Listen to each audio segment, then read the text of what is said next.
I slept with the videographer while planning our big day. My husband found out and moved out. It's been a while since it all happened, but it feels like it was just yesterday. I've replayed everything in my head, every word I said, and every choice I made, trying to pinpoint the exact moment where things tipped over the edge. But no matter how many times I run through it, I can't make sense of how it spiraled this far. And then there's the shame.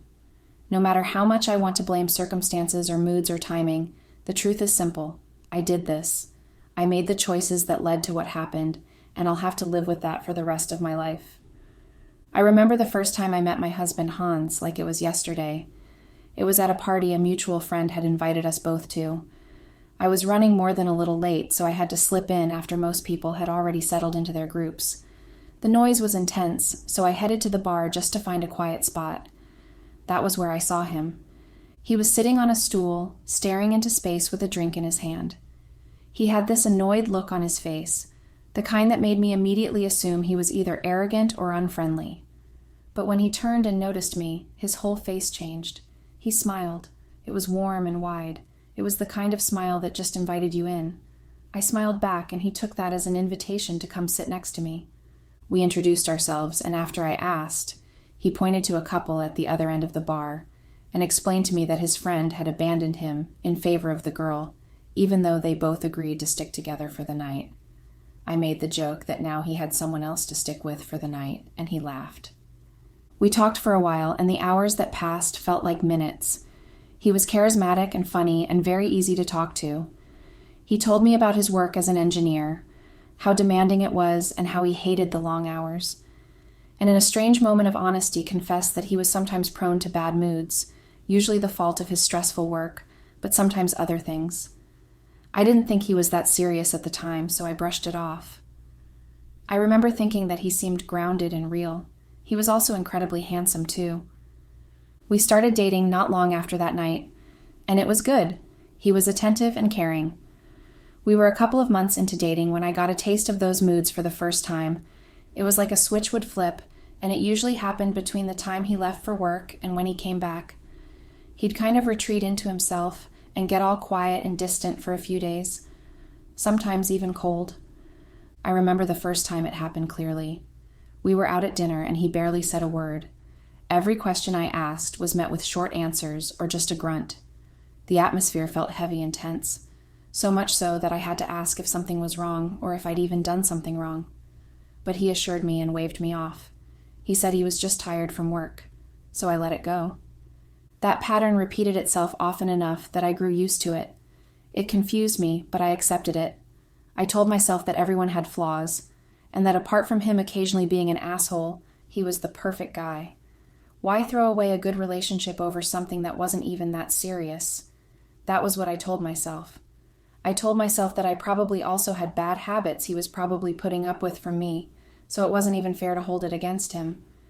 I thought it was something that wouldn't affect me. I really did. We got married a couple of years later. Those early years as husband and wife were everything I had hoped they would be, minus the occasional bumps on the way. Being with him felt special in a way that never failed to surprise me or make me feel like I'd truly lucked out in finding someone like him. Of course, we argued sometimes. What couple didn't? But we always found our way back to each other. We always apologized and made up before the fight got worse. It felt like we really had that partnership and friendship that all marriages should. It felt like no matter what came, we'd find our way through it. But with time, his moods started to get worse, and they started to last longer. They affected him and us so bad that I often found myself wondering why he didn't just quit his job. We weren't exactly well off and depended heavily on Hans's salary, but I was fine with him leaving if it made him miserable. I even suggested it to him once, but he just told me that I'm naive if I thought he could just up and do that. I tried not to let it get to me or affect me so bad, but most days it did, and I found myself wondering what I could do to make it all better. That was when I remembered that our 5-year anniversary was coming up. Usually we just did a nice dinner on our anniversary, but this time I wanted it to be more than just that. I wanted something that would remind Hans of our love and why we got married in the first place. I wanted a vow renewal. The night I brought it up to him at dinner, he was tired from work, but I could instantly tell he was feeling better. I'd been waiting all day to tell him about it, and I didn't let myself get excited because I was scared that he might not like the idea or would just shut me down. But surprisingly, he didn't. He didn't exactly jump for joy, but said that he was okay with it, and if it made me happy, he would gladly do it. He even suggested that we have a nice dinner with our friends and family the night before. Hearing him say those words felt like I had finally been given permission to be excited. The thought of standing with him again, saying our vows, and celebrating what we had built was overwhelming in a good way. It felt like the perfect way to honor our marriage and get back to the way things were between us in those early years. I started rambling about plans right there at the table, the cake, the flowers, the music. I even made a to-do list the next morning. I really thought something like a renewal would help our marriage. And when I say how involved Hans was in those early days of planning, I thought I was right. I thought I was setting the stage to save our marriage and celebrate our love. I had no idea that I was also setting the stage to destroy it. In the weeks that followed, Hans became less and less hands-on and involved, which I wasn't surprised by. He had work and all of that. I couldn't ask him to put that aside to help make lists of potential vendors. I just thought I would run the final decisions by him when the time came. But another thing happened in those weeks. It started with one night when he got back from work in a bad mood. I had hoped it would be a one-off and he would be fine with time, but the next day he was still the same, and the next day as well. Suddenly I was back to only getting one-word answers, and him coming home and going straight to his study without even saying hello. He was constantly distracted by his phone or work, and when I tried to get his attention, he would wave me off and claim that he just needed to get some things done. Even when I reached out, like literally reached out by placing a hand on his shoulder, trying to hold his hand, or even trying to initiate sex, he'd shift away and mutter something about being tired. And maybe he was tired, but the rejection stung every single time. So I tried to talk to him about it. More than once, actually. I asked if he was okay and if something was wrong. I even asked if he had changed his mind about the vow renewal and if he just wanted to call it off. But every time I hit the same wall. He would tell me that he was fine and dismiss me with "you're overthinking things." He said that if he wanted to call off the renewal, he would just tell me so I should stop bothering him about it. It was the same routine I'd grown used to back when we were dating, the moods that came and went without explanation. But this time it felt worse. It felt a lot more intense, to the point where I felt myself shrinking inside my own marriage just so he wouldn't find something to get pissed over. It started to get so bad that I wondered if it wasn't about his job, but about me. I started to wonder if he'd grown tired of me and our life together, and his coldness toward me made me question if it was me he was miserable with after all. And as you can imagine, that just made me feel even worse. I told myself that maybe it really was just work because I couldn't handle the thought of it being me. That's what people always said about men, that they need their space and they keep things to themselves and they don't talk about stress the way women do.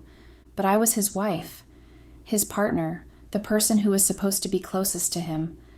What kind of marriage was it if he couldn't even let me in and tell about the things that were bothering him? It felt like he had practically locked himself away and there was no way for me to reach him. And even though he claimed to still want to do it, eventually he stopped showing any interest in the renewal. The texts I sent about venues went unanswered most times, and when I showed him photos of cakes or flowers I thought he might like, he'd glance at them for a second and then say, "Yeah, that's fine." It was supposed to be something special, something to celebrate us, but I slowly started to feel like a fool, and like I was planning a party for a man who didn't even want to show up. One night, after a long day of silence, I had finally had enough. I went up to his study and told that we had to talk. Before he could say anything or tell me how busy he was for the millionth time, I told him that I didn't care what work he had to do and that we were going to talk no matter what he said. So he stayed quiet and I talked about all of it. I told him I felt like he was pulling away, that it seemed like I was the only one holding on to the marriage and the only one who even cared about the renewal. He brushed me off at first, told me I was being dramatic, but I pressed harder. I asked him directly why he didn't talk to me anymore and why he didn't care, and why everything I did seemed to be met with indifference. He tried blaming it on work, but I didn't buy it. Yes, he'd had a rough few weeks, but it wasn't anything he hadn't handled before. I wasn't going to accept that excuse anymore. That was when he looked at me and just plainly told me that I was just too much sometimes. He said I was always trying to make things bigger than they needed to be, that we already celebrated our anniversary every year, and there was no need for some ceremony. He said there was no point in it, that he was tired of me always wanting something special and dramatic when all he wanted was some peace. For a second, I couldn't even breathe.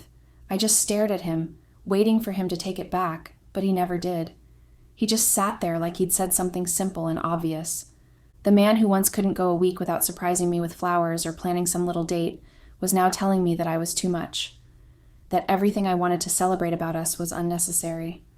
I wanted to scream at him, but I knew it wouldn't change everything he had just said. It wouldn't make any of it better, so I just turned and walked away.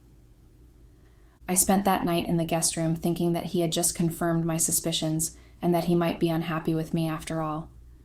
That night was one of the loneliest nights of my life. I threw myself into the planning after that because I had no other choice. Part of me wanted to call the whole thing off because of what Hans had done, to just tell everyone involved to forget it. But it wasn't that simple. Some deposits had already been paid, contracts signed, and people booked. Canceling then would have meant losing money we couldn't get back. And even if I had wanted to, I couldn't bring myself to explain to anyone why I suddenly didn't want the renewal anymore. That would mean admitting out loud that Hans and I weren't okay, and that maybe our marriage was falling apart. So I powered through and focused on getting everything right, down to the last detail. I think maybe I hoped really, that maybe if Hans saw it all coming together, the flowers, the music, the venue, he'd remember why we were doing it. Maybe he'd soften up again. Then the photographer canceled. I thought it was just going to be a routine call, maybe a quick question about lighting or scheduling. Instead, he told me he had to drop out, something about a family emergency and relocating out of state. My heart dropped into my stomach and I panicked. I spent the next few hours calling other people, combing through recommendations online, and asking my friends if they knew anyone. Most were either booked solid or outrageously expensive. By the time my friend texted me the contact of someone she knew, I was desperate. His name was Eddie, and the first thing I did was call him. He was surprisingly very nice, the kind of polite that immediately put me at ease. He didn't make me feel like I was another frantic woman with a checklist. He actually listened. He asked thoughtful questions about the date, the venue, and what kind of style I wanted. When I asked if he had an Instagram or website where I could see his work, he chuckled and admitted he didn't keep up with that side of things. He had a portfolio, sure, but nothing online. Then he suggested something that felt strangely old-fashioned. He said that I could come by his studio and look at everything in person. I hesitated for a moment, but he was so accommodating, so professional, that I agreed. A few days later, I pulled up outside his studio. The first thing I noticed when Eddie opened the door was that he was attractive, ridiculously so. I actually scolded myself in that moment for noticing. I reminded myself I was there for professional reasons, nothing else. I was a married woman planning a vow renewal of all things. But as he walked me through the studio, showing me albums and framed prints, I found myself relaxing. More than relaxing, even. I found myself laughing. The banter between us was easy and almost playful. He teased me about overanalyzing every little detail, and I teased him about being too laid back. All the photographers I'd met were incredibly high-strung. It felt natural in a way that caught me off guard. I went home that night with his portfolio tucked under my arm, but it wasn't the photographs I kept thinking about. It was the way he had smiled at me and the way he leaned in when I spoke, like he actually cared about what I was saying. I hated myself for how giddy a random man made me feel. I was confused but also weirdly excited. I tried to push it out of my mind, but then, a little few days later, I needed to check on the decorations. It wasn't something I wanted to do alone. I called Hans, asked if he could come with me, and he shut me down instantly. Said he was too busy with work, told me to just handle it myself. I really didn't want to go alone, but everyone else I called was busy too. That was when I got an idea. It was stupid, and I knew it was a mistake even as I was doing it, but I did it anyway. I called Eddie and asked if he would come. I even acknowledged how weird it was, and I rambled about how I knew it wasn't really his job, but I just needed the company. To my surprise, he didn't hesitate. He said it would actually be helpful for him to see the color scheme ahead of time, to get a sense of the setting before the big day. So we went together. The decorator greeted us at the venue, and at some point in the conversation, she mistakenly assumed Eddie and I were the couple.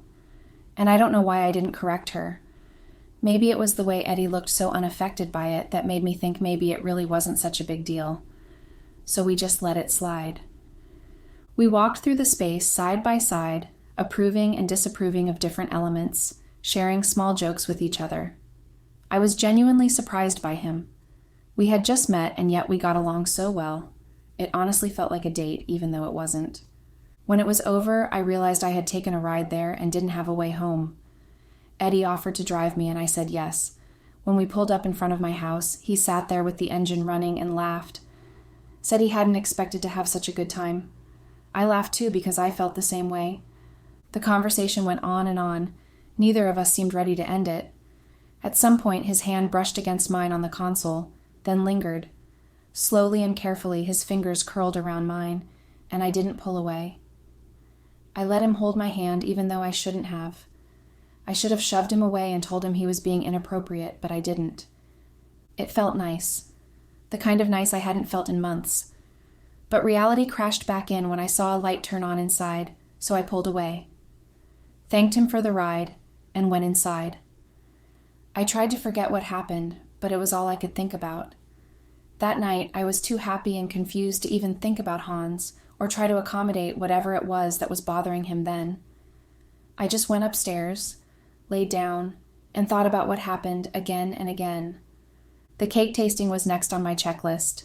It was one of the things I had been most excited about, and I imagined sitting beside Hans, feeding him different bites and laughing as we disagreed over flavors.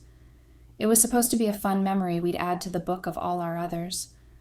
But when the day came, I asked him if he could come with me, and he said something about work being too hectic, that he just couldn't step away right now, and that he's sure I could handle it, like it was another chore on a list he couldn't be bothered with. So I handled it, by calling Eddie. I almost didn't. I sat there staring at my phone for the longest time, telling myself it was ridiculous, but after a long sigh and a lot of hesitation, I finally called. He picked up quickly, and I just straight up asked him if he wanted to go. I didn't give him any details, and luckily, he didn't ask.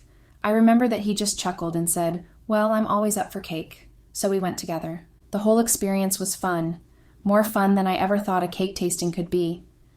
The baker laid out slices of different combinations, and Eddie turned it into a kind of game. He insisted on guessing what the flavor would be before he tried it, and he got almost all of them wrong, which made me laugh. He was so dramatic about ranking them and taking notes like a judge on some baking show. And somewhere in the middle of it, I realized something that left a sour taste in my mouth. If I had come with Hans, the mood would have been completely different. It would have been quiet and awkward. He would have eaten the samples politely, said, "That's fine," and probably checked his phone between bites. Eddie was nothing like that. With him, the atmosphere was light. The vibe was easy and playful. It felt like how this was supposed to feel. When it was over, I offered him a ride back to his studio since I'd driven this time. He accepted, and as we pulled up outside, he asked if I wanted to come in and see some of the new work he'd been finishing. I knew I shouldn't. Every part of me screamed that going inside with him wasn't a good idea, but I said yes anyway. Inside, the studio felt different than before, more intimate in a way.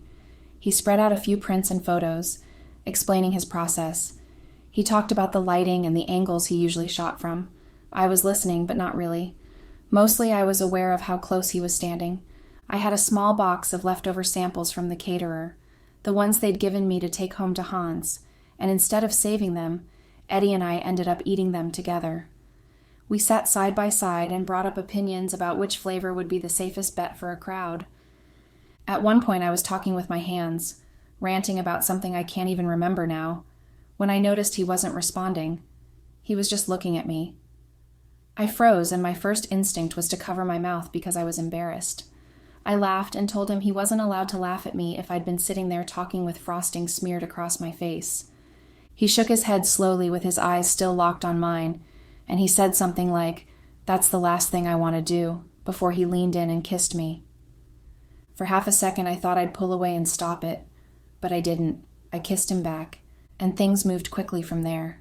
His hand slid to my waist, pulling me closer, and mine wrapped around his shirt. I let it go on longer than I should have, let myself feel wanted in a way that I hadn't in months. But eventually the panic got to me and I shoved him back. I'm not sure what I said. I think I muttered something about needing to leave before I practically ran out and didn't stop running until I got to my car. My heart was racing the entire drive home, and by the time I pulled into the driveway, I was already spiraling. I told myself I'd made a huge mistake and that now I'd have to find another photographer, even though the renewal was only a week away. But I also knew it was too late and too close to the date. There was no way I could drop him and find another photographer in time. I was stuck with him and what we'd done until after the day. So I promised myself to at least limit as much contact as possible. For a few days, I stuck to it. I ignored his number in my phone, deleted both the texts he had sent me and the ones I wanted to send. I forced myself to pretend like nothing had happened. Then I found his equipment in my car. It was a small bag he must have left behind after the cake tasting. I spotted it in the back seat and my stomach dropped. I considered texting him to come get it, but that felt too risky. Better to just drop it off and get it over with. So I drove to his studio, rehearsing in my head exactly how I'd act. I wanted it to be as professional as possible, just a quick drop-off. I'd hand him the bag, tell him I'd see him at the venue, and not talk about what happened. But when he opened the door, all those plans just completely crumbled. I handed him the bag, and he grabbed it from me in a way that made his fingers brush mine. And that was what broke me.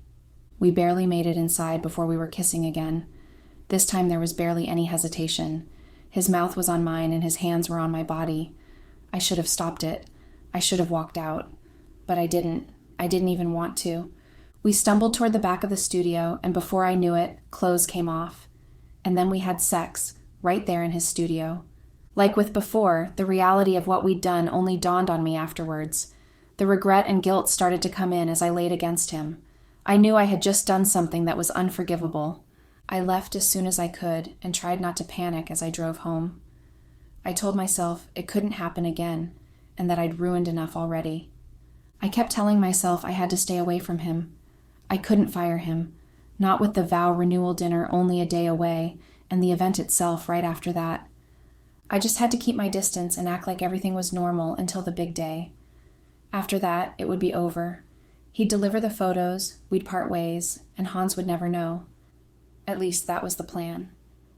But it didn't stop me from panicking and spiraling that night and the entire day after. I spent hours trapped inside my own head, going through every possible outcome, trying to decide how to feel about what I'd done. I knew I still loved Hans, no matter what Eddie made me feel, or how horrible he'd been to me in the last week. I'd made a mistake, but I still loved him.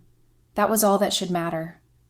I told myself it didn't have to mean anything, that if I kept it secret and never let it happen again, then it could fade into the past and stay there. It was just a moment of weakness. I thought that maybe I could bury it and still move forward with Hans like nothing had happened, and by the night of the dinner, I'd completely convinced myself that it was possible. I had to. We dressed up together in silence, and the quiet felt stronger than it had been in weeks. I adjusted his tie, and he helped zip up my dress like we always did, but it felt mechanical. But then, just as I was about to leave the bedroom, Hans caught my hand and held me back. He finally told me that he was sorry. He apologized for being so cruel to me, and for making it seem like he didn't care. He said that he still loved me, and that he wanted to renew our vows. None of that had changed.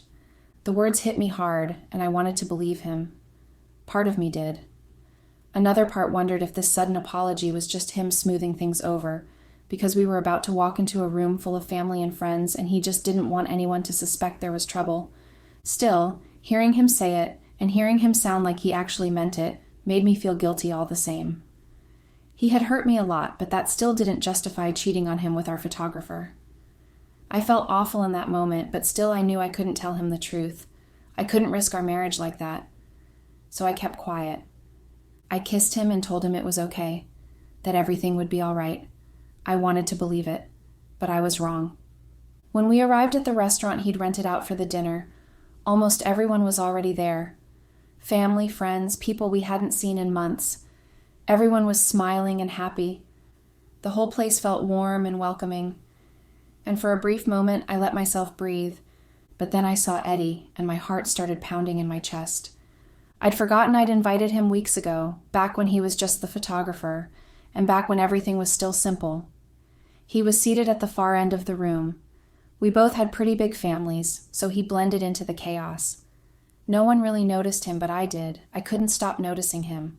I could feel him staring at me the entire time. The entire night, I couldn't stop looking at him. Every few minutes, I would check to make sure he was still there, still being polite.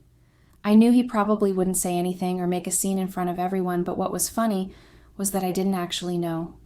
Not really, anyway.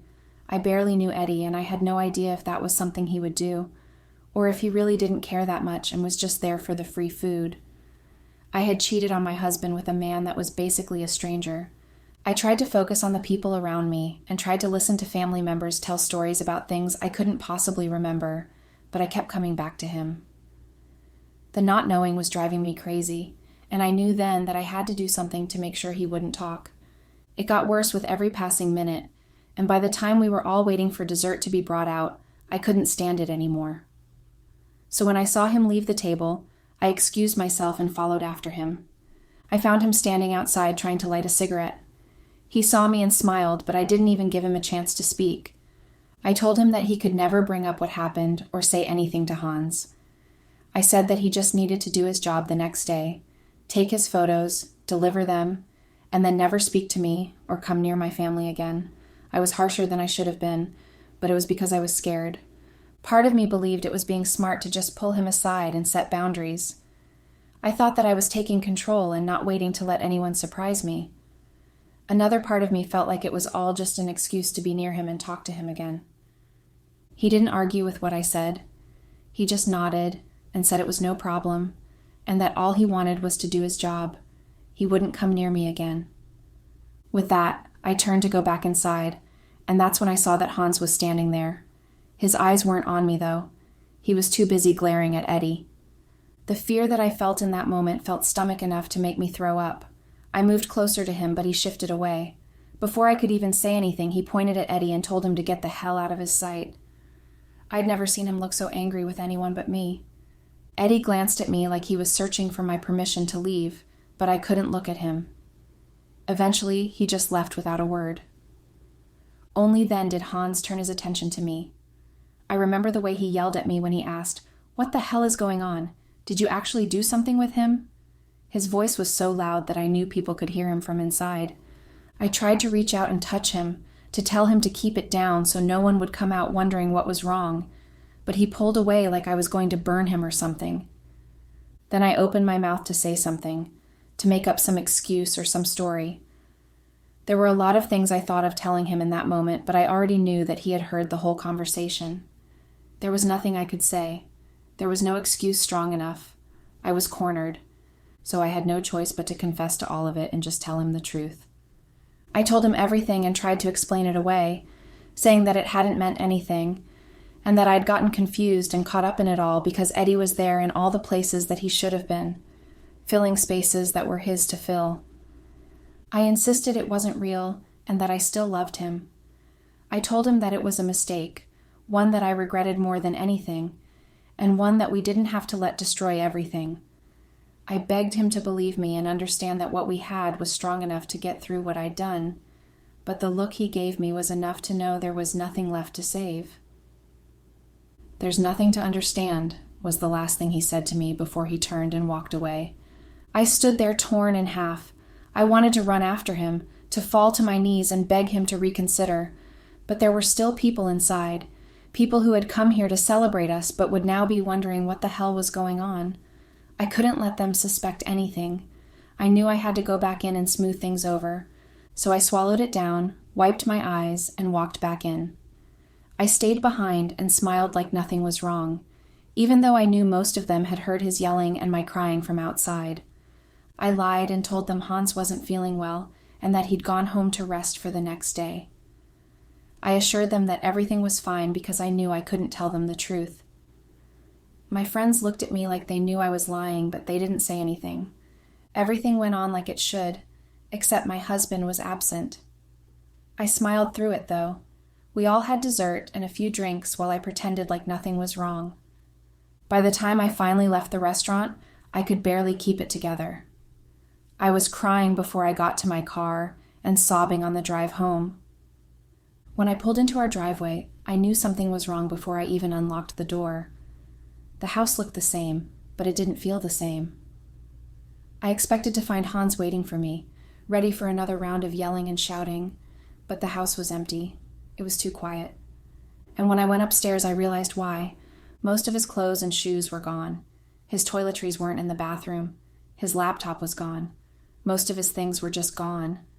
Enough for me to know that it wasn't just about cooling off or sleeping somewhere else for the night. Hans had moved out. I tried calling him immediately, but it went straight to voicemail, and my texts went unanswered. I scrolled through my contacts, wondering where he could have gone, but most of his family and friends had been at the dinner. They were just leaving the restaurant around the time I was getting home. He couldn't have gone to them. But then where else could he have gone?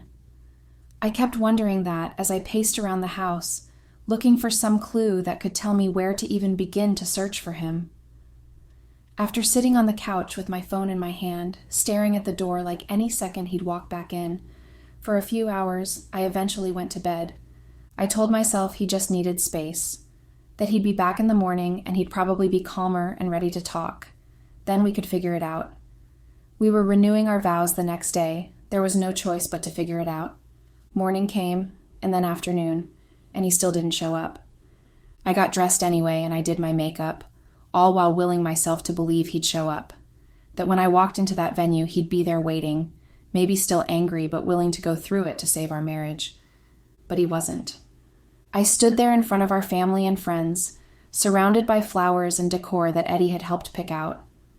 Most of them were confused at first, but as more time passed, they started to get worried. People started whispering and asking where he was and what could have possibly kept him from such an important moment. No one knew the truth. No one knew what I had done.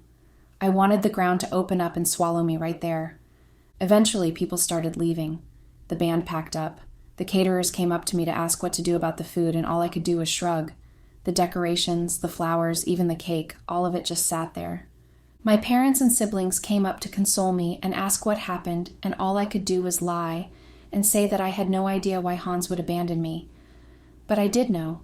We'd lost thousands that day, money we couldn't get back. And still, there was no Hans, not one sight of him. Days passed, a week to be exact, and each one felt worse than the last. I couldn't focus on anything, not work or my family, or getting back to emails from vendors. And then he finally turned up one day at the house. He knocked on the door like he didn't have a key, and in his hand were divorce papers. He didn't yell or bring up the renewal and the money we had lost. He didn't even bring up the dinner and everything that had happened. He just handed them over and told me it was done, that he couldn't forgive what I had done, that he wouldn't even try. He told me that he'd been falling out of love with me for a while now, and this was the final straw. He'd been trying hard to fight to stay in the marriage while I had been sleeping with other men. Before he left, he told me that he was glad this was goodbye, which completely broke me. Word spread quickly. Everyone knew before I was even ready to process it myself, both my family and his. His friends, I'm guessing, eventually found out from him. And my friends I eventually confessed to. There was no hiding anymore. I was the woman who blew up her marriage the night before she was supposed to renew her vows. How ironic and sad was that? Now it's been a few weeks, days and days of silence, of paperwork and humiliation. I keep thinking it can't get worse, but it does. Every morning I wake up and remember all over again that I don't have a husband anymore, and that the life we'd built is gone. I've lost him. I've lost the trust of the people closest to me. And I've lost money we didn't even have to spare in the first place. 5 years together, and I ruined it all in one night.